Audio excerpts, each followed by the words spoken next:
কিয়ামত কখন সংগঠিত হবে এটা আমার আপনার নবীজিও জানেন না। কিয়ামত কখন সংগঠিত হবে জিবরাইল আলাইহিস সালাম জানেন না। কেন বলে জিবরাইল আলাইহিস সালামও জানে না, নবীও জানে না? আমার আপনার নবী তো আলিমুল গায়েব না। আমাদের দেশে কিছু ভাই আছে নবীজিকে মাত্রাতিরিক্ত মোহাব্বত দেখাতে গিয়ে আল্লাহর সমকক্ষ হিসাবে দাঁড় করায় দেয়, আছে না নাই? তারা বলে যারা নবীজিকে হাজের নাজের বলে না, নবীজিকে আলিমুল গায়েব বলে না, বলে এরা হলো ওহাবি, এরা হলো নবীর দুশমন। নাউযুবিল্লাহ। নবীজি আলিমুল গায়েব না হওয়ায় নবীজির সম্মান মর্যাদা কমে যাবে এমন কিছু জীবনেও কমবে না। জিবরাইল আলাইহিস সালাম তো জানেন না কিয়ামত কখন সংগঠিত হবে। ওহীর বাহক তিনিও জানেন না। ওহীর ধারক যিনি তিনিও জানেন না। প্রসিদ্ধ একটা হাদিস আছে, হাদিসটাকে বলা হয় হাদিসে জিবরিল, আর এক নাম হলো উম্মুস সুন্নাহ। এই হাদিসের মধ্যে আসছে জিবরাইল আলাইহিস সালাম সাহাবা একরামকে দ্বীনের মৌলিক বিষয়গুলো শেখানোর জন্য মানবাকৃতিতে নবীজির কাছে আসছেন। নবীজির হাঁটুর সাথে হাঁটু মিলায় বসছেন। নবীজিকে একের পর এক প্রশ্ন করেছেন, নবীজি জবাব দিয়েছেন, আবার তিনি সত্যায়ন করেছেন। নবীজি যতক্ষণ জিবরাইল আলাইহিস সালামের পরিচয় সাহাবা একরামকে না দিয়েছেন ততক্ষণ তারা বুঝতে পারে নাই যে এই ব্যক্তি ফেরেশতা। নবীজিকে যতগুলো প্রশ্ন করেছে জিবরাইল আলাইহিস সালাম, এর মধ্যে একটি প্রশ্ন হলো কিয়ামত কখন সংগঠিত হবে। নবীজি সাল্লাল্লাহু আলাইহি ওয়াসাল্লাম জবাব দিয়েছেন, মাল মাসউলু আনহা বিআলামা মিনাস সাইল। নবীজি বলেন, এই ব্যাপারে যাকে প্রশ্ন করা হয়েছে, যিনি প্রশ্ন করেছেন তার চাইতে যাকে প্রশ্ন করা হয়েছে সে বেশি ভালো জানে না। রাসূলুল্লাহ সাল্লাল্লাহু আলাইহি ওয়াসাল্লাম জানায় দিলেন, আমিও জানি না, আপনিও জানেন না, রাহমাতুল লিল আলামিনও জানে না, ওহীর বাহক রূহুল আমিন তিনিও জানেন না কিয়ামত কখন সংগঠিত হবে। এই হাদিসের মধ্যে নবীজিকে জিজ্ঞাসা করা হয়েছে আলামত কোন। নবীজি গুরুত্বপূর্ণ দুইটা আলামতের কথা বলেছেন। এক নাম্বার, নবীজি সাল্লাল্লাহু আলাইহি ওয়াসাল্লাম বলেন, আনতালিদাল আমাতু রাব্বাতাহা, যে দাসী তার মনিবকে প্রসব করবে। দাসী মনিবকে প্রসব করবে, কয়েকটা ব্যাখ্যা আছে। এর মধ্যে একটা হলো যে সন্তান তার মায়ের সাথে সর্বোচ্চ অসৎ আচরণ করবে। তবে মুসলমান সমাজের মধ্যে ওই জিনিসটা না থাকলেও আরেকটা জিনিস ব্যাপক, সময়ের সাথে সাথে এর ব্যাপকতা দিন যাচ্ছে, এটা বাড়তেছে। বলে মায়ের সাথে খারাপ আচরণ, স্ত্রীর কারণে মায়ের সাথে খারাপ আচরণ, বাবা মারা গেছে মায়ের সাথে খারাপ আচরণ। অনেক সময় মা স্বামী মারা যাবার পর ওই ছোট বাচ্চাটার জন্য কষ্ট ক্লেশ করে নিজের জীবন যৌবন নষ্ট করে ছেলেটাকে লেখাপড়া শেখায়। ছেলেটা হয়তো জাগতিক লাইনে উচ্চ শিক্ষিত হয়, অনেক টাকা পয়সার মালিক হয়, ঢাকা শহরে বাড়ি কেনে, গাড়ি কেনে, এখন 5 তলা 6 তলা বাড়ি। দেখা যায় জীবনের একটা পর্যায়ে এসে ওই সন্তান যাকে সে জীবনের সব কিছু ত্যাগ করে বড় বানাইলো, ওই সন্তানের 5 তলা বাড়ির গাছতলায়ও মায়ের জায়গা হয় না। অনেক জায়গায় এমনও দেখছি গোয়াল ঘরের মধ্যে মাকে রেখে দিচ্ছে। মাকে বোঝা মনে হয়েছে স্ত্রীদের কথায়, ওই মাকে নিয়ে নির্জনে ফেলায় রাখছে। এরকম ঘটনা মুসলমান সমাজের মধ্যে ঘটে কি ঘটে না? এগুলো কিয়ামতের আলামত। বলে এই বিষয়গুলো যত বেশি সংগঠিত হবে, মনে রাখতে হবে কিয়ামত তত নিকটবর্তী হবে। এই হাদিসের অংশটা বলার উদ্দেশ্য হলো কিয়ামত কখন সংগঠিত হবে এটা নবীজিও জানেন না, জিবরাইল আলাইহিস সালামও জানেন না। তবে নবীজি সাল্লাল্লাহু আলাইহি ওয়াসাল্লাম আমাদেরকে অনেক আলামতের কথা জানায় দিয়েছেন। ছোট বড় অনেক আলামতের কথা নবী জানায় দিয়েছেন।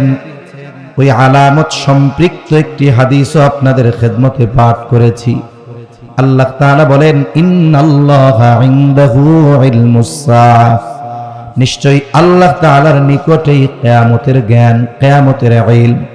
নবীজির কাছেও নাই, জিবরাইল আলাইহিস সালামের কাছেও নাই। তবে নবীজি যেই আলামতগুলো জানায় দিয়েছেন, যেই হাদিসটা পেশ করেছি, এর মধ্যে এক নাম্বার নবীজি সাল্লাল্লাহু আলাইহি ওয়াসাল্লাম বলেন, লা তাকুমুস সাআতু হাত্তা ইউকবাদাল ইলম। নবীজি সাল্লাল্লাহু আলাইহি ওয়াসাল্লাম বলেন, ততক্ষণ পর্যন্ত কিয়ামত সংগঠিত হবে না যতক্ষণ না ইলম উঠায় নেওয়া হবে। যতক্ষণ না ইলম উঠায় নেওয়া হবে ততক্ষণ পর্যন্ত কিয়ামত সংগঠিত হবে না।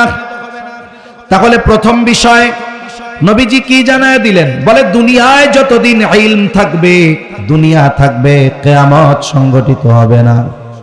এখন আল্লাহ তো ইলম উঠায় নেবেন, কেমনে উঠায় নেবে? আমরা ছোটবেলায় গল্প শুনতাম যে কিয়ামতের আগে আল্লাহ কোরআন হাদিস সব উঠায় নিয়ে যাবে। কোরআন হাদিস সব উঠায় নিয়ে যাবে। কিভাবে উঠায় নিবে? ওই সময়ের গল্প শুনতাম, গল্প। কেমনে উঠায় নিবে? বলে একদিন ফজরের সময় ইমাম সাহেব ফজরের নামাজ পড়ানোর জন্য মসজিদে ঢুকবে। ইমাম সাহেব ইকামতের পরে তাকবীরে তাহরিমা আল্লাহু আকবার বলে হাত বাঁধবে, সানা পড়বে, আউযু বিল্লাহ বিসমিল্লাহ পড়বে। বলেন তো এরপরে কোন সূরা পড়বে? সেই সূরার নাম কি? সূরা ফাতিহা। কিন্তু অবস্থা এমন, ইমাম সাহেব পড়বে না, ঠায় দাঁড়িয়ে থাকবে। এখন ইমাম সাহেব যদি কোনো কিছু ভুল করে, কেরাতে যদি ভুল করে, নামাজে যদি ভুল করে, বসার কথা দাঁড়ায় যায়, দাঁড়ানোর কথা যদি বসে থাকে, বলেন তো পেছন থেকে ভুল সংশোধন করবে কে? সতর্ক করে দেয় যে ইমাম সাহেব ভুল কিন্তু হইতেছে, তাসবিহ পাঠ করার কথা আছে, সুবহানাল্লাহ বলবে, তবে আল্লাহু আকবারও বলা যাবে। কিন্তু সমস্যা হলো আমাদের সমাজে যখন কোনো আমল চলতে থাকে, আমলটা যদি সুন্নাহ বিহীন না হয়, যদি সুন্নাহ কোনো আমল শুরু করা হয়, অনেক সময় মানুষ ফিতনার মধ্যে পড়ে যায়। আমরা তো শুনে আসছি আল্লাহু আকবার বলে, এটা তো বলা যাবে, অসুবিধা নেই। তবে সুবহানাল্লাহ বলা এটাই হাদিসের আমল। যদি শুরু করা যায় কোথাও, ফিতনার আশঙ্কা না থাকে, শুরু করে দিবে, অসুবিধা নেই। তবে কিছু ভাই বলে আল্লাহু আকবার বললে হবেই না, সুবহানাল্লাহই বলতে হবে। আমার সেই ভাইয়েরা একটু কঠোরতা করে ফেলেন, এটা ঠিক নয়। তাই ইমাম সাহেবকে তাকবীর বা তাসবিহের মাধ্যমে স্মরণ করায় দেওয়া হয় ভুল হচ্ছে, অথবা কেরাতে যখন ভুল হয়। এই যে রোজার মাসে যখন আমরা খতমে তারাবি পড়ি, হাফেজ সাহেব তিলাওয়াত করতেছে, শব্দ ছুটে গেছে, ভুল গেছে, মুসাব্বা খেয়ে আর এক জায়গায় চলে গেছে, পেছন থেকে আর একজন ধরায় দেয়, স্মরণ করায় দেয়। অথবা উনি পরের রাকাতে উঠছেন, সূরা ফাতিহা পড়ে পরের পৃষ্ঠা শুরু করবে, মনে করতে পারে না, পেছন থেকে হাফেজ সাহেব ধরায় দেয়। এখন মুক্তাদির অবস্থাও ইমামের মতো, সূরা ফাতিহা ইমামও যেমন পড়তে পারে না, মুক্তাদিও দাঁড়ায় আছে। গল্প কইতেছি আর কি, যা শুনছি। এখন ইমামও কইতে পারে না, মুক্তাদিও কইতে পারে না। এইবার ইমাম সাহেব নামাজ ছেড়ে দিয়া মসজিদের তাকে কোরআন দেখে সূরা ফাতিহার উপরে একটু নজর বুলাবে, যে কি ব্যাপার, ভুলা গেলাম কেন। বলে এইবার এই উদ্দেশ্যে উনি যখন কোরআনুল কারীম হাতে নিবে, হাতে নিয়ে দেখবে কোরআনের কোথাও কোনো লেখা নাই, কালো লেখাগুলো সব সাদা হয়ে গেছে, কাগজগুলো সাদা হয়ে গেছে। হাদিসের পাতায় কোনো লেখা নাই, সব লেখাগুলো উঠে গেছে। তার মানে আগে বলতো যে কোরআনুল কারীমের লেখা, হাদিসের লেখাগুলো আল্লাহ এক রাতে উঠায় নিয়ে যাবে, এইভাবে আল্লাহ ইলম উঠায় নিবে। কিন্তু নবীজি সাল্লাল্লাহু আলাইহি ওয়াসাল্লাম জানায় দেন, আল্লাহ তাআলা এইভাবে ইলম উঠায় নেবেন না। ইন্নাল্লাহা লা ইয়াকবিদুল ইলমা ইনতিজাআন ইয়ানতাজিউহু মিনান নাস। আল্লাহ তাআলা মানুষের অন্তর থেকে, আরেক জায়গায় আসছে মিনাল ইবাদ, তার বান্দার অন্তর থেকে আল্লাহ একত্রে ইলম উঠায় নেবেন না। এমনটা হবে না এক রাত্রে কোরআনের লেখা সব উঠে যাবে, হাদিসের লেখা সব এক রাত্রে মুছে যাবে, এমনটা হবে না। তাইলে ইলম আল্লাহ কিভাবে উঠায় নিবে? নবীজি সাল্লাল্লাহু আলাইহি ওয়াসাল্লাম বলেন, ওয়ালাকিন ইয়াকবিদুল ইলমা বিকবদিল উলামা, বরং আল্লাহ তাআলা আলেমদেরকে উঠিয়ে নেওয়ার মাধ্যমে ইলম উঠায় নিবে। তাহলে কিয়ামতের আগে ইলম আল্লাহ তাআলা উঠায় নেবেন, আর ইলম না উঠায় নেওয়া পর্যন্ত কিয়ামত হবে না। আর ইলম আল্লাহ কিভাবে উঠায় নিবে? একসাথে একত্রে উঠাবে না, বরং আল্লাহ তাআলা মুহাক্কিক উলামায়ে কেরাম আলেমদেরকে উঠিয়ে নিয়ে যাওয়ার মাধ্যমে আল্লাহ ইলম উঠায় নেবে। এখন বলেন তো ওই সময় পরিস্থিতি কি হবে? মানুষেরা মূর্খ জাহেলদেরকে তাদের নেতা হিসাবে গ্রহণ করবে, ওই জাহেলের কাছে ফতোয়া জিজ্ঞাসা করবে, আর জাহেল সব জানতা হয়ে ফতোয়াগুলো উত্তর দিয়ে দিবে। আমাদের মুরব্বীদের দেখেছি এখনো অনেক ওস্তাদ এমন আছেন 30 বছর ধরে একটা কিতাবই পড়ায়, এরপরেও যদি ক্লাসের আগে ওই কিতাব উনি নিজে একটু না পড়েন তাইলে ক্লাসের মধ্যে গিয়ে পড়ায় না। অনেক বড় মুফতি সাহেব, আল্লাহ তাআলা অনেক ইলম দিয়েছে, ওনারে কেউ মাসালা জিজ্ঞাসা করলে ওনার জানা আছে এটা, এরপরেও আরো সুনিশ্চিত হওয়ার জন্য সময় চেয়ে বলেন আমি কিতাবটা একটু দেখে বলি, একটু পড়াশোনা করে বলি। কিন্তু আমাদের জামানায় কিছু সব জানতা আলেম আমরা পেয়েছি, দুনিয়ার সব প্রশ্নের জবাব এক আল্লাহর বান্দা কে করবেন, ও জবাব না দিয়ে ছাড়বে না, জবাব দিয়েই ছাড়বে। ওনার প্রেস্টিজে লেগে যাবে না, উনি এত বড় হুজুর, সারা দেশের মানুষ ওনারে চিনে, ইউটিউবে ভাইরাল বক্তা। এখন যদি উনারে প্রশ্ন করে আর যদি উনি জবাব না দিতে পারেন, অথবা বলেন পরে জানাই, অথবা বলেন আমার জানা নাই, অথবা বলেন একটু পড়ে বলতে হবে, এটা প্রেস্টিজে হানিকর না? এই জন্য জবাব ভুল হোক আর যা হোক দিয়ে দিতেই হবে। এইভাবে একটা সময় হবে যে জাহেলদের কাছে ফতোয়া জিজ্ঞাসা করবে মানুষ, এখন ওই ফতোয়া জিজ্ঞাসা করবে, ও তো জবাব দিবে, ফতোয়ার উপরে ওই মানুষ আমল করবে। এর দ্বারা কি হবে? যে ফতোয়া জানতে চাইছে ও পথভ্রষ্ট হবে, যে ফতোয়া দিছে সেও পথভ্রষ্ট হবে। কিয়ামতের আগে এমন অবস্থা হবে, বলে কোরআন ইসলাম থাকবে শুধু নামে থাকবে, কোরআন থাকবে শুধু লেখায় থাকবে।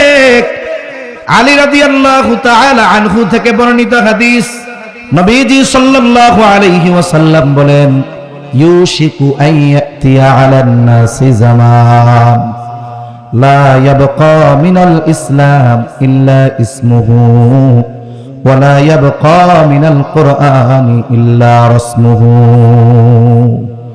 নবীজি সাল্লাল্লাহু আলাইহি ওয়াসাল্লাম বলেন, অচিরেই এমন এক জামানা আসবে, লা ইয়াবকা মিনাল ইসলাম ইল্লা ইসমুহু, ইসলাম শুধু নামে মাত্র বাকি থাকবে, ওয়ালা ইয়াবকা মিনাল কুরআন ইল্লা রাসমুহু, কোরআন শুধু লেখায় থাকবে। তার মানে মানুষ তার ধর্মীয় পরিচয় দিবে ইসলাম, কিন্তু তার ব্যক্তিগত জীবন থেকে নিয়ে রাষ্ট্রীয় জীবন পর্যন্ত ইসলাম খুঁজে পাওয়া যাবে না। নামে থাকবে ইসলাম কিন্তু কাজে ইসলাম থাকবে না। আমাদের ব্যক্তিগত জীবনে না আছে পূর্ণাঙ্গ ইসলাম, অর্থনৈতিক জীবনে না আছে পূর্ণাঙ্গ ইসলাম, সামাজিক জীবনে না আছে পূর্ণাঙ্গ ইসলাম, পারিবারিক জীবনে না আছে পূর্ণাঙ্গ ইসলাম, অর্থনৈতিক জীবনে না আছে পূর্ণাঙ্গ ইসলাম, রাষ্ট্রীয়ভাবে না আছে পূর্ণাঙ্গ ইসলাম, কোথাও পূর্ণাঙ্গ ইসলাম নাই। শুধু আমরা নিজেদের মুসলিম হিসাবে পরিচয় দেই, কেউ জিজ্ঞাসা করলে বলি যে আমার দ্বীন ইসলাম, কিন্তু ইসলাম আমার মধ্যে কতটুকু আছে এটা জাস্টিফাই করা দরকার। যার যতটুকু সামর্থ্য আল্লাহ দিয়েছেন, কিয়ামতের দিন ওই সামর্থ্যের ব্যাপারে আল্লাহ তাকে জিজ্ঞাসা করবে। যেমন এক হাদিসের মধ্যে আসছে, অন্যায় দেখলে কে কোন ভাবে অন্যায়ের প্রতিরোধ করবে, সবার ক্ষেত্রে এক সিস্টেম না। রাসূলুল্লাহ সাল্লাল্লাহু আলাইহি ওয়াসাল্লাম বলেন, মান রাআ মিনকুম মুনকারান ফালইয়ুগাইয়িরহু বিয়াদিহি ফাইন লাম তাসতাতি' ফাবিলিসানিহি ফাইন লাম তাসতাতি' ফাবিকলবিহি ওয়া যালিকা আযআফুল ঈমান। যখন কোনো অন্যায় সংগঠিত হবে এমন দৃশ্য আমার আপনার সামনে পড়বে, যখন কেউ অন্যায় ঘটতে দেখবে, পাপাচার দেখবে, আল্লাহ তাআলা তাকে ক্ষমতা দিয়েছে, পাওয়ার দিয়েছে, তার দায়িত্ব কি? বলে ফালইয়ুগাইয়িরহু বিয়াদিহি, সে শুধু ওই মন্দ কাজটাকে বন্ধ করে দিবে এমন নয়, বরং অল্টারনেটিভ বিকল্প হিসাবে ওই মন্দ কাজকে সে ভালো কাজের দ্বারা পরিবর্তন করবে। মন্দ কাজ হইতেছে থামায় দিল, শেষ না, না, ওই জায়গায় যেন আর মন্দ কাজ না হতে পারে, এই জন্য ভালো কিছু ওই জায়গায় তাকে প্রতিষ্ঠিত করতে হবে। এখন আমার আপনার ওই সামর্থ্য নাই, আল্লাহ তাআলা আমার আপনার উপরে ওই মন্দ কাজকে থামায়া ভালো কাজ করার দায়িত্ব চাপায়া দেন নাই, কারণ এবিলিটি আল্লাহ দেন নাই। আমার আপনার জন্য পরের অপশন, ফাইল্লাম তাস্তাতি' ফাবিলিসানি, আমি যদি মন্দ কাজ থামাতে চাই, আমার জীবন থাকবে না, আমাকে হত্যা করে ফেলবে, গুম করে ফেলবে। এখন তো থামানো লাগে না মন্দ কাজ। আর যারা মন্দ কাজ করে, যারা দেশের বিরুদ্ধে বলে, ইসলামের বিরুদ্ধে বলে, এই কথাটাও যদি সমাজের মানুষের সামনে বলা হয়, ওই মানুষগুলোর জীবনের কোনো নিরাপত্তা থাকে না, ঠিক না? নিরাপত্তা থাকে না। জবান দিয়ে এই ক্ষতির কথা বলেন, এই পাপের বিরুদ্ধে বলেন, এটার ক্ষতির কথা আপনি তুলে ধরেন, আপনি আপনার অবস্থান এবং সামর্থ্য ভাষার মাধ্যমে আপনি তাদের এই কাজের বিরুদ্ধে বলেন, ভালো কাজের দাওয়াত দেন। এখন জবান দিয়ে এই কাজের নিষিদ্ধ করব, বাধা দিব, বলে এতে তো আমার জীবনের কোনো নিরাপত্তা নাই। এরপরে নবীজি বলেন ফাইল্লাম তাস্তাতি' ফাবিকলবি ওয়াযালিকা আযআফুল ঈমান, হাত দিয়ে কাজকে বন্ধ করে ভালো কাজ ওইখানে প্রতিষ্ঠিত করার ক্ষমতা নাই। জবান দিয়ে বললে জীবনের নিরাপত্তা নাই, তাহলে কমপক্ষে ওই কাজের বিরোধিতা তো নিজে করতে হবে, সাথে সাথে এই ফিকির আর প্রচেষ্টা নিজের থেকে রাখতে হবে যে এই কাজটা যেন বন্ধ হয়, এখানে যেন ভালো কাজ হয়। সামাজিকভাবে মানুষকে নিয়ে সতর্ক করতে হবে, সাথে সাথে আল্লাহ তাআলার কাছে সাহায্য প্রার্থনা করতে হবে। মন্দ কাজ বন্ধ করার জন্য এই প্রচেষ্টাগুলো আমাদের করতে হবে। কিন্তু আফসোস, আমরা আমাদের অবস্থান থেকেও এই ধরনের মন্দ কাজ বন্ধ করার চেষ্টা ধারাবাহিকভাবে অব্যাহত রাখি না। এটা আমাদের জন্য বড় আফসোসের বিষয়। এই কথাই গেছিলাম কোন জায়গা থেকে, যে ইসলাম নামে মাত্র থাকবে, সামাজিকভাবে নাই, রাষ্ট্রীয়ভাবে নাই, নিজে ইসলামের উপরে নাই, ইসলাম মান্য করার পক্ষে নাই, বরং ইসলাম প্রতিষ্ঠা করব কোথায়, নিজেই ইসলাম মানি না। ইসলামের পক্ষে বলাটাও এখন কঠিন হয়ে গেছে, জীবনের নিরাপত্তা নাই। তাহলে নবীজি বলেন অচিরেই এমন এক জামানা আসবে যখন ইসলাম শুধু নামে মাত্র থাকবে। ব্যক্তিগত জীবনে ইসলাম আছে, সামাজিক জীবনে ইসলাম আছে। বলে বিবাহ শাদীর মধ্যে ইসলাম আছে না নাই? এত আস্তে কইছেন নাই মনে হয়, জোরে বলেন আছে না নাই? শামসুল হক ফরিদপুরি রহমাতুল্লাহি আলাইহি আদর্শ পারিবারিক জীবন একটা কিতাব লিখছেন, বই। এই বইয়ের মধ্যে উনি ওনার ভাষায় সুন্দরভাবে একেবারে বিবাহের শুরু থেকে নিয়ে শেষ পর্যন্ত কি কি করণীয়, মুসলিম সমাজে কি কি চলে, কোন কাজগুলো হিন্দুয়ানা কাজ, কোন কাজগুলো মুসলিমদের কাজ, সুন্দরভাবে বর্ণনা করছে। কিন্তু আফসোসের বিষয়, যে ইসলাম আমাকে কন্যা দেখা থেকে শুরু করে নিয়ে শেষ অবধি সকল সমাধান দিয়েছে। বলে একটা বিবাহের মধ্যে ইসলাম থাকে মুসলমানদের, বলে তার 2 মিনিট। কয় মিনিট থাকে জোরে গণ? 2 মিনিট ইসলাম থাকে। কোন 2 মিনিট? বলে মেয়ে দেখা থেকে নিয়ে শুরু করে কোথাও ইসলাম নাই। 2 মিনিট যেই ইসলাম থাকে সেটা হলো ইমাম সাহেবকে ডাক দিয়া বিয়াটা পড়াইয়া খুতবা দিয়া দোয়া করাইয়া এবার হুজুরে কয় হুজুর আপনি চলে যান, এই পরিবেশ আপনার না, ঠিক না? শেষ। তাইলে গোটা প্যাকেজের মধ্যে ইসলাম হলো 2 মিনিট, অথচ আদর্শ সন্তান পাওয়া, আদর্শ পরিবার গঠনের, আদর্শ দেশ গঠনের অন্যতম ভূমিকা রাখে একটা বিবাহ। এটাই যদি দিনহীন হয় তাহলে আগামী প্রজন্ম দিনের উপরে থাকবে কেমন? যদি অবস্থা এমন হয় তাহলে কেন অমুসলিমদের সাথে মুসলমান ঘরের মেয়েরা ফাঁদে পড়ে প্রেমের সম্পর্কে জড়িয়ে ধর্ষিতা কেন হবে না? আমাদের সমাজে ইসলাম নাই, পরিবারে ইসলাম নাই, নিজেও মানে না, অধীনস্থদেরকেও ইসলামের উপরে চলার ব্যাপারে কোনো গুরুত্ব দেয় না। সবার শুধু ক্যারিয়ার, যে তুমি কত বড় হতে পারবা, তোমার রেজাল্ট কি হলো, কোন স্কুলে ভর্তি হতে পারলা, এগুলোই আমাদের জীবনের মূল এক মিশন হয়ে গেছে। অথচ আখিরাতে সফলতার জন্য ইসলামের উপরে প্রতিষ্ঠিত হওয়ার দরকার ছিল, সে ব্যাপারে আমাদের কিছু চিন্তাও নেই। এটা আফসোসের ব্যাপার। তাহলে নবীজি বলেন ইসলাম এটা নামে মাত্র থাকবে, কোরআন এটা শুধু লেখায় থাকবে।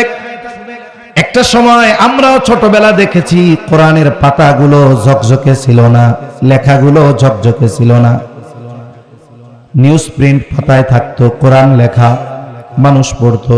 কিন্তু সময়ের সাথে সাথে বাইন্ডিং কত সুন্দর, পেজগুলো কত সুন্দর, বলে 4 কালারের লেখা, ওয়াজিব গুন্না হলে 1 কালার, একফা গুন্না হইলে আরেক কালার, পাতাগুলো এত সুন্দর, ওয়াটারপ্রুফ, পানিতে ভিজলেও কিছু হয় না। বলে কোরআনের সৌন্দর্য বাড়ছে, ফন্টের সৌন্দর্য বাড়ছে, বাইন্ডিং এর সৌন্দর্য বেড়েছে, কিন্তু কোরআন আমল তো বহুদূর, সময়ের সাথে সাথে তিলাওয়াত আরো কমেছে। কোরআনের উপরে আমল এটা এক পাশে থাক, কোরআন তিলাওয়াত যে হয়তো একটা সময় ঘরে ঘরে, এটাও এখন নাই।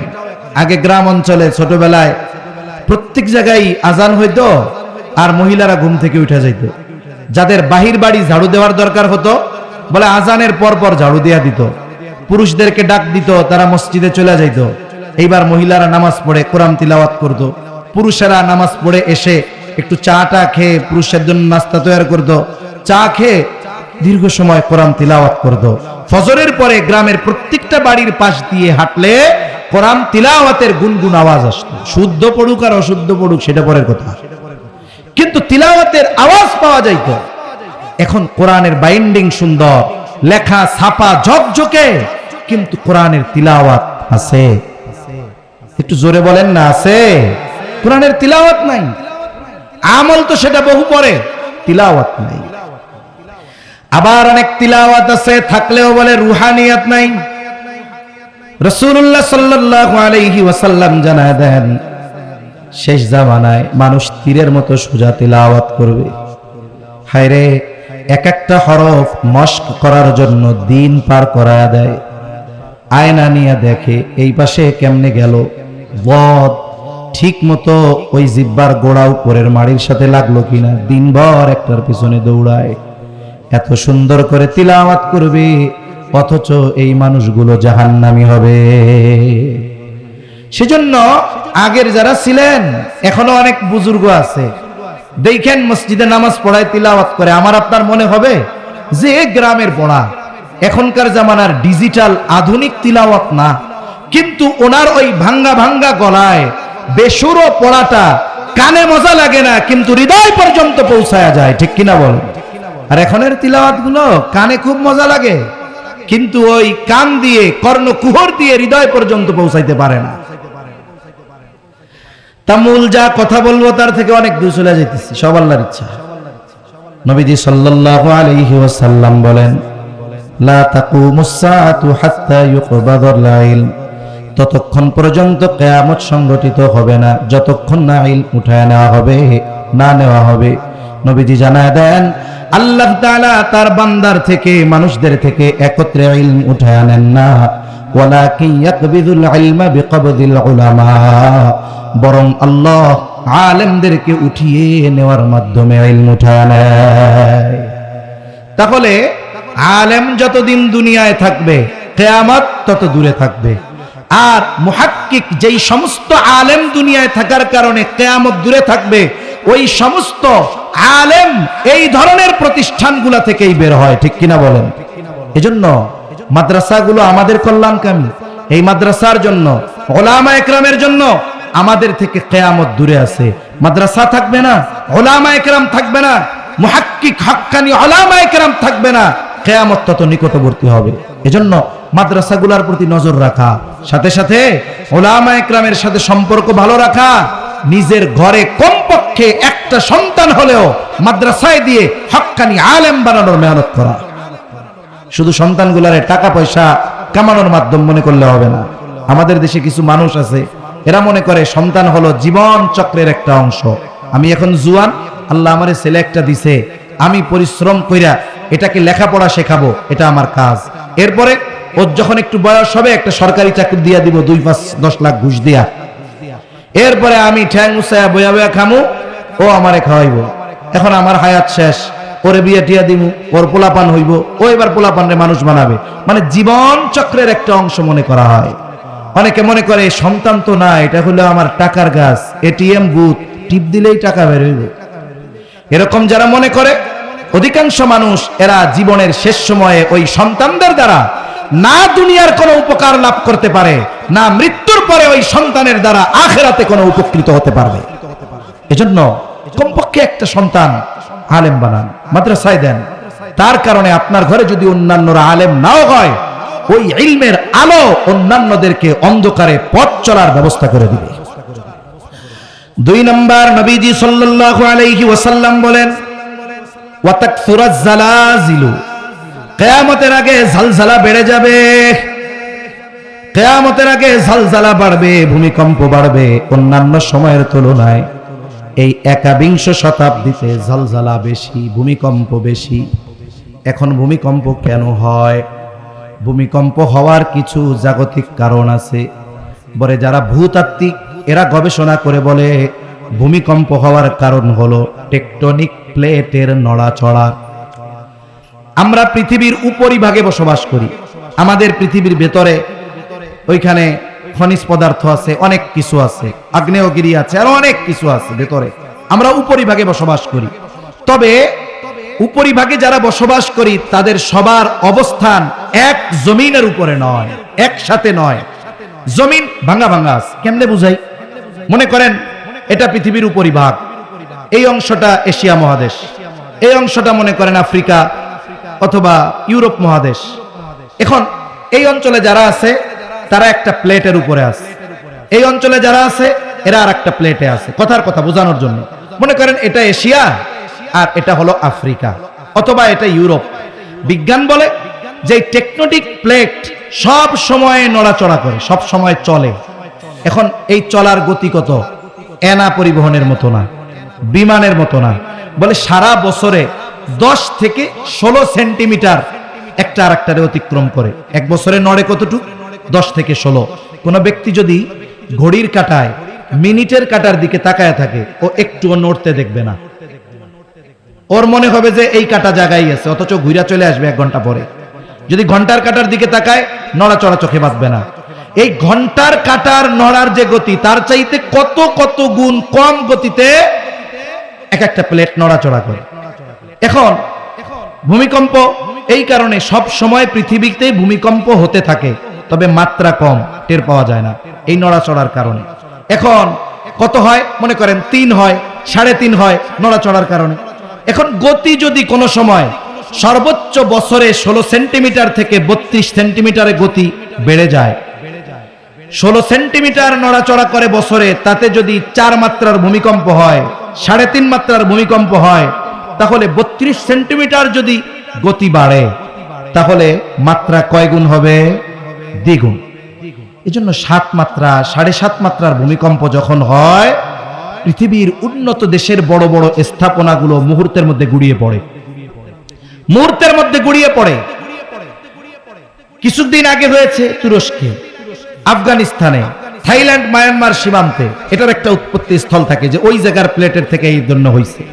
এটা তো জাগতিক কারণ, কিন্তু ইমানদার এই জাগতিক এই বিপর্যয়, এই মুসিবতকে শুধু জাগতিক কারণ দ্বারা বিশ্লেষণ করে না, বরং এই ধরনের বিপর্যয় মুসিবতকে একজন ইমানদার কোরআন সুন্নাহর দৃষ্টি দিয়ে জাস্টিফাই করে। এটা এখন কেন হয়? এই যে বেশি ভূমিকম্প কেন হয়? 1 নম্বর জাগতিক কারণ পাইলাম। আল্লাহ তাআলা কোরআনুল কারীমের মধ্যে বলেন, যাহারাল ফাসাদু ফিল বাররি ওয়াল বাহরি বিমা কাসাবাত আইদিন নাস। আল্লাহ তাআলা বলেন, জলস্থলে যত রকমের বিপর্যয়, এগুলো সব মানুষের হাতের কামাই। ভূমিকম্প, আইলা লাইলা, সিডর, অতিবৃষ্টি, অনাবৃষ্টি, অতি খরা, এগুলো সব আমাদের হাতের কামাই। তার মানে এগুলো হয় পাপের কারণে। আল্লাহ তাআলা আমাদের পাপের কারণে সাময়িক কিছু শাস্তি আমাদের দেন, তবে আল্লাহ তাআলা এই শাস্তি দিয়ে আমাদেরকে সমূলে ধ্বংস করে দিতে চান না। আমাদের এই বদ আমলের কারণে আল্লাহ তাআলা কিছু শাস্তি দিয়ে মূলত আমাদেরকে আমাদের মূল গন্তব্যের কথা স্মরণ করা দেয়। অনেক সময় মাদ্রাসায় হোক, স্কুলে হোক বা বাসায় হোক, কারো সন্তান অথবা ছাত্র যদি উল্টাপাল্টা করে, বলেন তো বাবা ওস্তাদ ওই ছাত্র অথবা সন্তানকে শাস্তি দেয় কি দেয় না? মাইল লাগায়, অনেক সময় ধমক দেয়, প্রয়োজনে একটু মায়েরও দেয়। ওই সময় তো সন্তান অথবা ছাত্র মনে করে, দেখছো আমারে মারলো, মনে মনে হয়তো দুই চারটে বকাও দিয়া দেয়, ঠিক না? কিন্তু বলেন তো ওস্তাদ যে তার ছাত্রকে একটু শাসন করলো, মায়ের দিল, পিতা যে তার সন্তানকে একটু শাসন করলো, মায়ের দিল, এটা কি ছাত্র আর সন্তানের খারাপের জন্য নাকি? ভাই সাউন্ড আর একটু বাড়ান, এই ভাইজান ভেতরের আওয়াজটা বাড়ান। এই যে শাস্তি দিল, এটা কি তার খারাপের জন্য দিছে না ভালোর জন্য? ওই অন্যায় যদি কেউ করে, বাহিরের কেউ ওই ছাত্ররে পিটাবে? পিটাবে না, কারণ বাহিরের মানুষ তো তার কল্যাণকামী না। এক বাবার সন্তান অপরাধ করছে, বাহিরের মানুষ তাকে শাস্তি দিবে না কেন? বলে ওই লোক তো কল্যাণকামী না, তার বাবা কল্যাণকামী, এজন্য একটু শাস্তি দিছে। কেন? বলে ওই মন্দ কাজ যেন সে আর না করে। আল্লাহ তাআলা মূলত শাস্তি দিয়ে আমাদেরকে শেষ করে দিতে চান না। লিউযীকাহুম বা'দাল্লাযী আমিলু লাআল্লাহুম ইয়ারজিউন। আল্লাহ তাআলা কেন শাস্তি দেন? যাতে করে আমরা আল্লাহর দিকে প্রত্যাবর্তন করি, আমরা আল্লাহর দিকে ফিরে আসি। এই জন্য আল্লাহ তাআলা সাময়িক শাস্তি দিয়ে বান্দাকে সতর্ক করে দেয়, বান্দা তুমি পাপাচারে নিমজ্জিত হয়েও না, অন্যায়ের মধ্যে নিমজ্জিত হয়েও না, তুমি যথা দ্রুত সম্ভব আমি আল্লাহর দিকে তুমি ফিরে আসো। তাহলে ভূমিকম্প হওয়ার অন্যতম কারণ কি? মানুষের পাপ। সময়ের সাথে সাথে মানুষের পাপাচার অনাচার বাড়বে, এটা স্বাভাবিক। কিয়ামত নিকটবর্তী হবে, ভূমিকম্প বাড়বে, তবে আমাদের কি করণীয়? বলে পাপাচার বাড়ে বাড়ুক, সেটা পরের কথা, কিন্তু পাপাচার যেন আমার আপনার মাধ্যমে না হয়। এই ভূমিকম্প হওয়ার কারণ যেটা, সেটা যেন আমার মধ্যে না থাকে। আল্লাহ তৌফিক দান করেন, আমিন। 3 নাম্বার, নবীজি সাল্লাল্লাহু আলাইহি ওয়াসাল্লাম বলেন, ওয়া তাকারাবাজ জামান, সময় নিকটবর্তী হয়ে যাবে, এক জুমা থেকে আরেক জুমা তাড়াতাড়ি চলে আসবে। আখিরুজ জামানে এমনটা হবে, একটা বছরকে মনে হবে মাসের মতো, মাসকে মনে হবে সপ্তাহের মতো, সপ্তাহকে মনে হবে দিনের মতো, দিনকে মনে হবে ঘন্টার মতো, ঘন্টাকে মনে হবে মিনিটের মতো, মিনিটকে মনে হবে সেকেন্ডের মতো, আগুনের স্ফুলিঙ্গের মতো, মুহূর্তের ভিতরে সময় চলে যাবে। মুহাদ্দিসিনে কেরাম বলেন, এর দ্বারা মূল কথা হলো সময় থেকে বরকত উঠে যাবে, সময় থেকে বরকত উঠে যাবে। সময় থেকে বরকত উঠে যায় কেন? বলে সময়ের সদ্ব্যবহার না করার কারণে। আমাদের জীবনে আল্লাহ আমাদের যত নিয়ামত দিয়েছেন, এর মধ্যে অন্যতম নিয়ামত হলো হায়াত, সময়। এই যে বেঁচে আছি, এটা আল্লাহর পক্ষ থেকে নিয়ামত না? যেই মানুষগুলো হায়াতের সদ্ব্যবহার করে না, এই সময়ের মূল্যায়ন করে না, এই মানুষগুলো মরার পরে আল্লাহর কাছে একটু সময় চায়, কিন্তু আল্লাহ তাকে দিবে না। যেই মানুষগুলো এই দুনিয়ার হায়াত, দুনিয়ার সময় হেলায় খেলায় কাটায় দিস, নেক কাজ করে নাই, ভালো কাজ করে নাই, বন্ধু বান্ধবের আড্ডায় সময়টাকে কাটায় দিছে, গুনার কাজে কাটায় দিছে, হঠাৎ মৃত্যু চলে আসছে। এখন এই মানুষগুলো মারা গেল, বলে মৃত মানুষ তো কথা বলে, তবে দুনিয়ার মানুষ শুনতে পায় না। নবীজি বলেন, যদি মৃত মানুষের কথা দুনিয়ার মানুষ শুনতে পাইতো, তাহলে ভয়ে তারা দাফন কাফন বাদ দিয়া দিত। কথা যে বলে আমরা শুনি না, কিন্তু শুনে কে? মুসলিমদের হাতে যত মুসলমান মৃত্যুবরণ করে, এই সংখ্যাটা যত হবে, এখনো এখনো যদিও গাজায় যুদ্ধবিরতি বলা হচ্ছে, এটা হলো ইহুদিদের একটা ছলনা। ওরা নবীজির সাথে মুনাফিকি করতে করতে আসছে, ওরা নবীজির সাথে বেঈমানি করতে করতে আসছে, ওয়াদা খেলাফ করতে করতে আসছে। ওরা আল্লাহর সাথে ওয়াদা খেলাফ করে আর দুনিয়ার মানুষের সাথে ওয়াদা রক্ষা করবে, এটা ইহুদিদের স্বভাব, জীবনে হতে পারে না। ফাঁকে ফাঁকে তারা তাদের কাজ চালায়া যাচ্ছে। এখনো এক জায়গায় সবচেয়ে বেশি মুসলমান কাফেরদের হাতে যেখানে মৃত্যুবরণ করে, নিহত হয়, শহীদ হয়, সেই জায়গাটা হলো গাজা। গোটা পৃথিবীতে কাফেরদের হাতে প্রতিদিন যত মুসলমান নিহত হয়, মারা যায়, এর সংখ্যাটা যত, তার চাইতে 10 গুণ বেশি হবে গোটা পৃথিবীতে দৈনিক এক মুসলমান অপর মুসলমানের হাতে হত্যা হয়, এই সংখ্যাটা।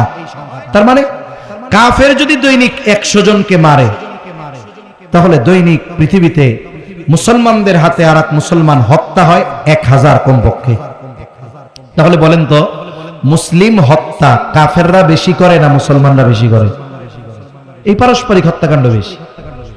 পারিবারিক বিষয় নিয়ে হত্যাকাণ্ড, সামাজিক বিষয় নিয়ে হত্যাকাণ্ড, দোকানদার বাকি পায় 2 টাকা চাইছে, এর জন্য হত্যাকাণ্ড, বড় নেতা আসছে চেনে নাই, বসতে দেয় নাই, এই জন্য হত্যাকাণ্ড, ওই লোকটা রাস্তার কাটা সরাইয়া দিতে পারলে আমি দলের সভাপতি হব, হত্যাকাণ্ড, রাজনৈতিক হত্যাকাণ্ড, অর্থনৈতিক হত্যাকাণ্ড, একের পর এক হত্যাকাণ্ড আছে। অথচ একজন মুমিনের জীবনের দাম কত বেশি, একজন মুমিনকে হত্যা করা এটা কুফরি। শুধু তাই না, আল্লাহ তাআলাও জানায় দেন, একজন ইমানদারকে যে বিনা কারণে হত্যা করলো, সে কেমন যেন গোটা পৃথিবীর সব মানুষকে হত্যা করলো। রাসূলুল্লাহ সাল্লাল্লাহু আলাইহি ওয়াসাল্লাম বলেন, সিবাবুল মুমিনি ফুসুকুন ওয়া কিতালুহু কুফ। নবীজি বলেন, মুমিনকে গালি দেওয়া ফাসিকি, পাপের কাজ, হত্যা করা কুফরি। একজন মুমিনকে বকা দেওয়া যেখানে পাপের কাজ, তাহলে হত্যা করা কতটা জঘন্য হতে পারে। এই হারজ সমাজে বেড়ে গেছে, প্রতিবেশী প্রতিবেশীকে হত্যা করতেছে। আর এক হাদিসের মধ্যে আসছে, নবীজি বলেন, কিয়ামত ততক্ষণ সংগঠিত হবে না যতক্ষণ না এক প্রতিবেশী অপর প্রতিবেশীকে হত্যা করবে। এই ধরনের হত্যাকাণ্ড সময়ের সাথে সাথে বাড়ে না কমে বলেন তো? বাড়ে। এগুলো আমাদের দ্বারা যেন না হয়। আমার তো প্রতিজ্ঞা থাকবে, আমি আমার জবান দিয়েও আর এক মুসলমান ভাইকে কষ্ট দিব না। গরু খাইলে আর মুসলমানি নিলেই তো মুসলমান হয় না। আজকে দেখলাম যে অনেক হিন্দুরা মুসলমান নারীদেরকে প্রেমের ফাঁদে ফালানোর জন্য নিজের গোড়া কাইটা নিজের পরিচয় গোপনের চেষ্টা করতেছে, মুসলমানি নিয়ে চেষ্টা করতেছে। ইউরোপে এখন এগুলো সবাই করে, এগুলো করার জন্য ডাক্তাররা উদ্বুদ্ধ করে, কারণ ইসলাম পবিত্রতার এক জীবন ব্যবস্থা, সাথে সাথে পরিচ্ছন্নতাও। অনেক সময় জিনিস পরিচ্ছন্ন থাকে, তবে ওইটা নাপাক থাকে। সেজন্য যে অনেক জায়গায় লেখা থাকে না, পরিষ্কার পরিচ্ছন্নতা ইমানের অঙ্গ। মনে করেন এটা তো পরিষ্কার আছে, কিন্তু পোলাপানের মুত লাগছিল, দেখা যায় না। কাপড়টা তো পরিষ্কার আছে, কিন্তু পাক আছে, কথা বলে না, পাক তো নাই। শর্ত কি? পবিত্রতা। পবিত্রতার সাথেই পরিচ্ছন্নতা। যারা পবিত্র থাকে এরা পরিচ্ছন্ন পরিষ্কার থাকতেও পছন্দ করে। এখন ওই গোড়া কাটলে, মুসলমানি করলে এতে কি হয়? এতে পরিচ্ছন্নতা থাকে, নাইলে ভেতরে অনেক ধরনের রোগ হয়। যাই হোক, সেটা ভিন্ন কথা। এই ধরনের কাজ তারা করে নিজেদের পরিচয়কে গোপন করার জন্য। এখন ওই মুসলমানি নিলে আর গরুর গোশত খাইলেই কি মুসলমান? প্রকৃত মুসলমানকে অনেক পরিচয় নবীজি দিয়েছেন। প্রকৃত মুসলমানের পরিচয় এক হাদিসের মধ্যে নবীজি সাল্লাল্লাহু আলাইহি ওয়াসাল্লাম বলেন, আল মুসলিমু মান সালিমাল মুসলিমুনা মিন লিসানিহি ওয়া ইয়াদিহি। নবীজি বলেন, প্রকৃত মুসলমান হলো সে যার জবান এবং হাতের অনিষ্ট থেকে অপর মুসলমান নিরাপদ থাকে। এখন আমি এক মুসলিমরে গালি দেই, হোক সে আমার বিপক্ষ দলের লোক, তার সাথে আমার মতাদর্শের ভিন্নতা থাকতে পারে, আমার দল আর তার দল এক না হতে পারে, আমার গোত্র আর তার গোত্র এক না হতে পারে, কিন্তু সে মুসলিম, সে ইমানদার, তার ব্যাপারে আমাকে সচেষ্ট থাকতে হবে। আমি তার সমালোচনা কোনো বিষয়ের যদি করতেও যাই, খবরদার বকা দেওয়া যাবে। এটা মুসলমানের পরিচয় নয়। এজন্য নবীজি বলেন, প্রকৃত মুসলমান হলো সে যার জবান এবং হাতের অনিষ্ট থেকে অপর মুসলমান নিরাপদ থাকে। আমি জবান দিয়ে গালি দিব, আমি জবান দিয়ে গীবত করব, আমি জবান দিয়ে অপবাদ দিব, মুসলমান ভাইয়ের ব্যাপারে মিথ্যা আরোপ করব, আর আমি তাহাজ্জুদ পড়ে মুসলমান হতে চাইব, এটা সম্ভব নয়। এজন্য আরেক মুসলমান যেন আঘাত তো বহুদূর, অন্যায়ভাবে আমার কথার দ্বারাও কোনো যেন একজন মুসলিম ভাই কষ্ট না পায়। ইমানের কারণে, দ্বীনের কারণে বাপের বিরুদ্ধে যেতে হবে, কিন্তু জাগতিক কারণে আমরা যেন অপর মুসলমান ভাইকে কথার দ্বারাও কোনো কষ্ট না দেই। আল্লাহ তৌফিক দান করেন। তাহলে কিয়ামতের আগে পারস্পরিক হত্যাকাণ্ড বেড়ে যাবে। 6 নাম্বার, নবীজি সাল্লাল্লাহু আলাইহি ওয়াসাল্লাম বলেন, মানুষের সম্পদ এত পরিমাণ বেড়ে যাবে, সম্পদ উপচিয়ে পড়বে, সম্পদ এত বেশি মুসলমানদের হবে যে মানুষ দান সাদকা করার জন্য কোনো মানুষ খুঁজে পাবে না। মুহাদ্দিসিনে কেরাম বলেন, এই পরিস্থিতি হবে ঈসা আলাইহিস সালামের জামানায়। দাজ্জালকে হত্যা করবার পর ইসলাম পৃথিবীর আনাচে কানাচে পৌঁছিয়ে যাবে। সারা পৃথিবীতে একটা মানুষ বাকি থাকবে না যে সে মুসলিম নয়। ওই সময় আল্লাহ তাআলা সর্বোচ্চ পরিমাণ বরকত দান করবে, মানুষেরা সম্পদশালী হয়ে যাবে। নবীজি বলেন, এই 6টি বিষয়, এই হাদিসের আলোকে 6টি বিষয় যতক্ষণ সংগঠিত না হবে ততক্ষণ পর্যন্ত কিয়ামত হবে না। এটা কিয়ামতের আলামত। তবে এইগুলো সংগঠিত কখন হবে যিনি জানেন তিনি কে? এজন্য আল্লাহ তাআলা বলেন, ইন্নাল্লাহা ইনদাহু ইলমুস সাআহ, নিশ্চয়ই কিয়ামতের ইলম আল্লাহ তাআলার নিকট। ওয়া ইউনাজ্জিলুল গায়থ, তিনি বৃষ্টি নামান। মেঘ হলেই বৃষ্টি হয় না। অনেক সময় আমরা দেখি ভর দুপুর 12টা বাজে গোটা আকাশ মেঘাচ্ছন্ন হয়ে গেছে, মনে হচ্ছে এখন রাত 12টা। মানুষজন ভীত সন্ত্রস্ত হয়ে বাড়িতে ফিরে যায়, ঘরে ঢুকে যায়, চিন্তা করতেছে যে ঝড় বৃষ্টি হবে, আজকে অবস্থা খারাপ। কিন্তু 10 মিনিট পর, মুহূর্তের ভিতরে গোটা আকাশ আবার পরিষ্কার পরিচ্ছন্ন হয়ে যায়, ঝকঝকে রোদ উঠে যায়। আবার অনেক সময় এমন হয় আকাশে কোনো মেঘ নাই, সূর্যের আলো, ঝকঝকে আলো, প্রখর তাপ দিচ্ছে, আকাশ পরিষ্কার নীল দেখা যায়।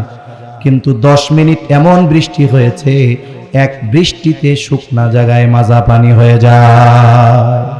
তাহলে বৃষ্টি এটা মেঘের কারণে হয় না, বরং বৃষ্টি নামান কে? জোরে বলেন কে? আল্লাহ। এরপরে আল্লাহ তাআলা বলেন, ওয়া ইউনাজ্জিলুল গায়থ ওয়া ইয়ালামু মা ফিল আরহাম, আল্লাহ তাআলাই জানেন মায়ের রেহেমে কি আছে, ছেলে না মেয়ে, এটা আল্লাহ জানেন। অনেকে বলতে পারে, হুজুর কয় কি, আমার নাতি দুনিয়ায় আসার আগেই তো জানছি এটা পোলা, আপনি এবার কি কইলেন? বলে হ্যাঁ। আপনি জানতে পারছেন কখন? বলে আপনার নাতিকে আল্লাহ তাআলা যখন তার মায়ের গর্ভে একটা স্ট্রাকচার, একটা আকৃতি দিয়েছে, এমনটা তো হয় নাই একবারে পোলা হইয়া পেটের মধ্যে ঢুকছে, এমন কিছু। প্রথমে পিতামাতার মিশ্রিত পানির একটু অংশ, যেটাকে দেখতে হলে মাইক্রোস্কোপ লাগবে, এক ফোঁটা স্পার্মের মধ্যে, বীর্যের মধ্যে কোটি কোটি শুক্রাণু থাকে। এই কোটি কোটি শুক্রাণু থেকে একটা অংশ মায়ের রেহেমে পৌঁছেছে। ওইটা কত ক্ষুদ্র, বলে আমাদের চোখ দিয়ে দেখা সম্ভব নয়। ওইটা মায়ের গর্ভে গেছে। আল্লাহ তাআলা মায়ের মাসিক বন্ধ করে দিয়েছেন। এইবার আল্লাহ সুবহানাহু ওয়া তাআলা ওইটাকে প্রসেস করছেন। ওটা এক সময় একটা রক্তপিণ্ডে পরিণত হয়েছে, এরপরে মাংসপিণ্ডে পরিণত হয়েছে। এরপরে আল্লাহ সুবহানাহু ওয়া তাআলা কমপক্ষে 4 মাস এই প্রসেসিং এর পরে আস্তে আস্তে আল্লাহ তাআলা গঠন দিয়েছেন। বিজ্ঞান বলে প্রায় 6 মাস পরে একটা আকৃতি তার পাওয়া গেছে, যেটা ছেলে হবে না মেয়ে হবে। ওমিয়া আল্ট্রাসোনোগ্রাফি 6 মাস পরে জানলেন, কিন্তু 6 মাস আগে পেটে কি ছিল এটা দুনিয়ার কোন বিজ্ঞান নির্ণয় করতে পারবে না। এটা জানে কে? আরো জোরে বলেন, কে জানে? আল্লাহ জানে। এজন্য আল্লাহ তাআলা বলেন, ওয়া ইয়ালামু মা ফিল আরহাম, তার হায়াত কতদিন কেউ জানে না, তার তাকদীর কি কেউ জানে না, কিন্তু জানে কে? এরপরে আল্লাহ তাআলা বলেন, ওয়া ইয়ালামু মা ফিল আরহাম ওয়া মা তাদরি নাফসুম মাযা তাকসিবু গাদা, কেউ জানে না আগামীকাল সে কি উপার্জন করবে। এজন্য মানুষ যে অবস্থায় থাকে ওই অবস্থায় অহংকার করাও ঠিক না, সর্বোচ্চ হতাশ হওয়াও ঠিক না। যার আছে সে অহংকার করে, যার নাই সে সর্বোচ্চ হতাশ হয়। কিন্তু বলা যায় না যার আজকে আছে সকালবেলায় তাকে রাস্তায় হাত পাতা লাগতে পারে, যার আজকে সন্ধ্যায় নাই সে আগামী দিন সম্পদের মালিক হয়ে যেতে পারে। এজন্য কবি কত সুন্দর কথা বলে, নদীর এপার ভাঙে ওপার গড়ে, এই তো নদীর খেলা, সকাল বেলা ধনীরে তুই ফকির সন্ধ্যাবেলা। কেউ জানে না আজকে তার অবস্থা কেমন আর কালকে তার কি হবে, কি উপার্জন করবে কেউ জানে না। এরপরে আল্লাহ তাআলা বলেন ওয়ামা তাদরি নাফসুম মাযা তাকসিবু গাদা ওয়ামা তাদরি নাফসুম বিআইয়ি আরদিন তামুত। কেউ জানে না কোন জমিনে তার মৃত্যু লেখা আছে। হাদিসের মধ্যে আসছে যেখানে যার মৃত্যু লেখা থাকে ওই জায়গায় যদি তার কোনো প্রয়োজন নাও থাকে আল্লাহ তাআলা প্রয়োজন সৃষ্টি করে তাকে ওই জায়গায় নিয়ে যায়। কতজন প্রবাসে যায়, মরার জন্য তো যায় না, যায় ইনকাম করতে, কিন্তু ওই দেশে তার মৃত্যু লেখা আছে। গেছিল টাকা ইনকাম করতে, আসে কফিনে বক্স বন্দি হয়ে। এজন্য আমিও আপনিও জানি না যে কোন জায়গায় আমার মৃত্যু আছে। এখান থেকে বাসায় যেতে পারবো কিনা এর কোনো নিশ্চয়তা নাই। এখান থেকে আমি আগামী দিনের সূর্যোদয় দেখতে পারবো কিনা কোনো নিশ্চয়তা নাই।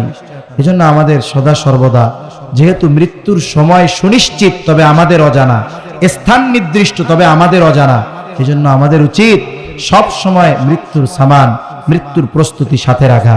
ওই যে যাদের শ্বাস প্রশ্বাসের সমস্যা আছে দেখবেন সাথে ইনহেলার রাখে, তাই না? ইনহেলার রাখে কেন? যে শ্বাস প্রশ্বাসের কষ্ট উঠলেই স্প্রে করে কষ্ট দূর করবে। সে সদা সর্বদা ওইটা তার জন্য জরুরি মনে করে, প্রস্তুত থাকে যে অসুস্থতা আসলেই আমাকে ওটা স্প্রে করে সুস্থ হতে হবে। অনুরূপভাবে আমাকে আপনাকেও পরকালের পথে পাড়ি জমাতে হবে। এজন্য সদা সর্বদা আমাকে আপনাকে প্রস্তুত থাকতে হবে। বলা যায় না আমি বাজার করতে বেরিয়েছি, ওটাই ওই বাজারই আমার মৃত্যুর জায়গা হতে পারে। আমি সফরে বেরিয়েছি, ওটাই আমার মৃত্যুর জায়গা হতে পারে। এজন্য সর্বদা প্রস্তুত থাকা। এই যে গায়েব সম্পৃক্ত পাঁচটি বিষয় আল্লাহ তাআলা এগুলোকে অপর এক আয়াতে মাফাতিহুল গায়েব বলে অভিহিত করেছেন, গায়েবের চাবি সমূহ।